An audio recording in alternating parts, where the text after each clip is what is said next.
Bombay ice halwa எப்படி செய்கிறதுன்னு தான் பார்க்க போகிறீங்க. ஆக்சுவலி இது ரொம்ப ஈஸி அண்ட் தென் டெலிஷியஸ் கூட. இந்த ஐஸ் அல்வா செய்கிறதுக்கு தேவையான பொருள் ரொம்ப கம்மி தான். ஒரு 2-3 இன்க்ரீடியன்ட்ஸ் வச்சு இது ஈஸியாக செஞ்சிடலாம். நீங்கள் இதை செஞ்சு ஃப்ரிட்ஜில் ஒரு 7 days கூட ஸ்டோர் பண்ணிக்கலாம். ஸோ தட் இது நீங்கள் எப்போ வேணால் எடுத்து சாப்பிடலாம். ப்ளஸ் உங்களோட கிட்ஸ் ஒரு கெஸ்ட் யாராவது வந்தால் கூட அவங்களுக்கு கொடுக்கலாம். ஸோ இந்த ஐஸ் அல்வா எப்படி ப்ரிப்பேர் பண்ணுறதுன்ட்டு நம்ம இப்போ பார்க்கலாம். பாம்பே ஐஸ் அல்வா செய்ய தேவையான ingredients: 1 cup of sugar, 2 cups of milk, 1.5 tablespoon corn flour, milk made as per your taste, ghee 3 tablespoon. Halwa செய்ய ஸ்டார்ட் பண்ணுறதுக்கு முன்னாடி நம்ம கார்ன்ஃப்ளவரில் ஒரு 2 pinch of ஃபுட் கலர் ஏதாவது இருந்தால் ஆட் பண்ணி கொஞ்சம் மில்க் விட்டு ஒரு 2 tablespoon மில்க் விட்டு இதை நல்லா டைல்யூட் பண்ணி வச்சுக்கோங்க. பிகாஸ் கார்ன்ஃப்ளவர் டைரெக்டாக நீங்கள் மில்கில் ஆட் பண்ணால் லம்ஸ் ஃபார்ம் ஆகும். ஸோ இந்த பேஸ்ட் நம்ம ஃபர்ஸ்ட்டு ரெடி பண்ணிடலாம். ஸோ கார்ன்ஃப்ளவரில் நான் 2 pinch of food colour add பண்ணுறேன். 2 tablespoon மில்க் ஆட் பண்ணி இதை ஒரு பேஸ்ட் கன்சிஸ்டன்சிக்கு நீங்கள் நல்லா டைல்யூட் பண்ணிக்கோங்க.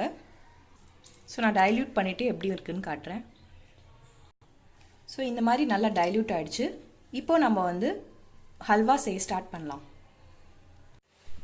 ஸோ பேன் ஹீட் ஆனதும் 2 tablespoon ஆஃப் கீ விட்டுக்கோங்க. கீ மெல்ட் ஆனதும் அதில் 2 cup ஆஃப் மில்க் ஆட் பண்ணிக்கோங்க. ஸ்டவ் வந்து நீங்கள் ஹை ஃப்ளேமில் தான் வச்சுருக்கணும். ஸோ நான் பால் ஆட் பண்ணதுக்கப்புறம் 1 cup ஆஃப் சுகர் ஆட் பண்ணி சுகர் நல்லா டிசால்வ் ஆகிற வரைக்கும் நல்லா நீங்கள் வந்துட்டு இதை கிண்டி விட்டுட்டே இருக்கணும். சுகர் நல்லா டிசால்வ் ஆகிடுச்சு. இப்போ நான் இந்த கார்ன்ஃப்ளவர் பேஸ்ட் இதில் ஆட் பண்ணுறேன். இந்த ஸ்டேஜில் நான் வந்து மில்க் மைடும் ஆட் பண்ணுறேன். ஒரு 2 minutes கழித்து பார்த்தீங்கன்னா இந்த மாதிரி பபிள்ஸ் வர ஆரம்பிக்கும். நீங்கள் அப்போ கூட வந்து நிறுத்தாமல் இதை ஸ்டிர் பண்ணிகிட்டே இருக்கணும்.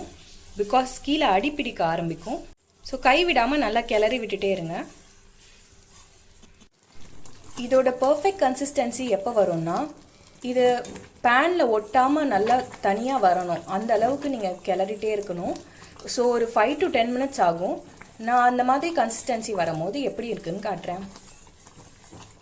ஸோ இதுதான் அந்த பர்ஃபெக்ட் கன்சிஸ்டன்சி. இப்போ பார்த்தீங்கன்னா தெரியும் இந்த பாத்திரத்தில் ஒட்டாமல் வந்திருக்கு. ஸோ நான் இதை வந்துட்டு ஸ்டவ் டர்ன் ஆஃப் பண்ணிவிட்டு எப்படி கார்னிஷ் பண்ணி உங்களுக்கு சர்வ் பண்ணணும்னு காட்டுறேன். ஸோ நம்ம இப்போ இந்த மிக்சரை வந்து இந்த மாதிரி ஒரு சப்பாத்தி கல்லில் பார்ச்மெண்ட் ஷீட் போட்டு நீங்கள் இதை ட்ரான்ஸ்ஃபர் பண்ணி சப்பாத்தி உருட்டுற மாதிரி உருட்டிக்கணும். ஸோ நான் எப்படி பண்ணுறேன்னு இப்போ காட்டுறேன்.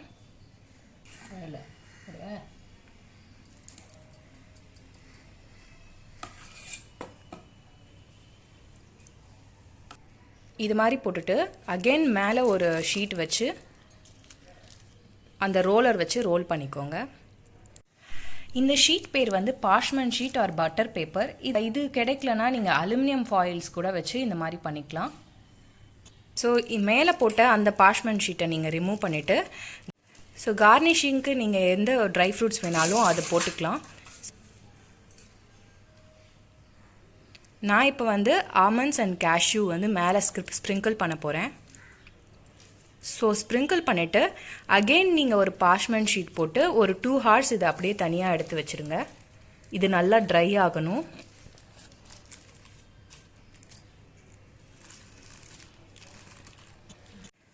ஸோ இதை நீங்கள் ஒரு 2 hours ரூம் டெம்பரேச்சரில் அப்படியே விட்டுடுங்க. அதுக்கப்புறம் வந்து நம்ம ஸ்லைஸ் போட்டுட்டு உங்களுக்கு என்ன ஷேப்பில் வேணுமோ அந்த மாதிரி ஸ்லைஸ் பண்ணிவிட்டு ஃப்ரிட்ஜில் வச்சுக்கணும். இந்த மாதிரி தான் நீங்கள் கார்னிஷ் பண்ணி சர்வ் பண்ணணும்னு அவசியம் இல்லை. உங்களுக்கு எந்த ஷேப்பில் வேணுமோ அந்த மாதிரி நீங்கள் சர்வ் பண்ணிக்கலாம். ஸோ இதுதான் ஆத்தென்டிக் பாம்பே ஐஸ் அல்வா. இப்படி தான் அவங்க வந்து சர்வ் பண்ணுவாங்க. ஸோ அதனால் நான் உங்களுக்கு இதை வந்து டெமான்ஸ்ட்ரேட் பண்ணி காட்டியிருக்கேன். இது ரெடி ஆனதும் உங்களுக்கு எப்படி சர்வ் பண்ணணும்னு நான் காட்டுறேன். 2 hours ஆனதுக்கப்புறம் பாம்பே ஐஸ் அல்வா இந்த மாதிரி தான் இருக்கும். ஸோ இது வந்துட்டு உங்களுக்கு தேவையான ஷேப்புக்கு நீங்கள் வந்து கட் பண்ணி சாப்பிட்டுக்கலாம். ஸோ நான் இப்போ வந்துட்டு ஸ்கொயர் ஷேப்பில் கட் பண்ணி உங்களுக்கு எப்படி வந்திருக்குன்னு காட்டுறேன். ஸோ நம்ம பாம்பே ஐஸ் அல்வா ரெடி. இது மாதிரி தான் நீங்கள் ஷேப்பில் கட் பண்ணி சாப்பிடணுன்னு அவசியம் இல்லை. உங்கள்கிட்ட ஏதாவது மோல்ட்ஸ் இருந்துச்சுன்னா அதில் கூட நீங்கள் ஊற்றி அந்த ஷேப்பில் நீங்கள் கட் பண்ணி சாப்பிடலாம். இது ரொம்ப டேஸ்ட்டாக இருக்கும். இந்த அல்வாவை நீங்கள் பண்ணி வச்சுக்கிட்டீங்க அப்படின்னா ரெஃப்ரிஜிரேட்டரில் ஒரு 7 days இது இருக்கும். ஸோ நீங்கள் வந்துட்டு எப்போ வேணும்னாலும் இதை எடுத்து சாப்பிட்டுக்கலாம். ப்ளஸ் வீட்டுக்கு ஏதாவது கெஸ்ட் இல்லைனா கிட்ஸ் எல்லாருக்குமே கொடுத்து நீங்கள் வந்து ஹாப்பியாக ஃபீல் பண்ணலாம். இந்த ஹல்வா ரெசிபி உங்களுக்கு ரொம்ப யூஸ்ஃபுல்லாக இருக்கும்னு நான் நினைக்கிறேன். இதே மாதிரி ஒரு நல்ல வீடியோ ஆர் கான்செப்டில் உங்களை வந்து நான் மீட் பண்ணுறேன். Until then, bye from Quacky Mickey team. இந்த ஹல்வா ரெசிபி நீங்களும் ட்ரை பண்ணி பாருங்கள் வீட்டில். இந்த வீடியோ உங்களுக்கு ரொம்ப பிடிச்சிருக்கும்னு நினைக்கிறேன். பிடிச்சிருந்தா லைக் பண்ணுங்கள், உங்கள் ஃப்ரெண்ட்ஸ் அண்ட் ஃபேமிலியோட இந்த வீடியோவை ஷேர் பண்ணுங்கள். அண்ட் தென் என் சேனலை மறக்காமல் சப்ஸ்கிரைப் பண்ணிவிடுங்க. Thanks friends, thanks for watching.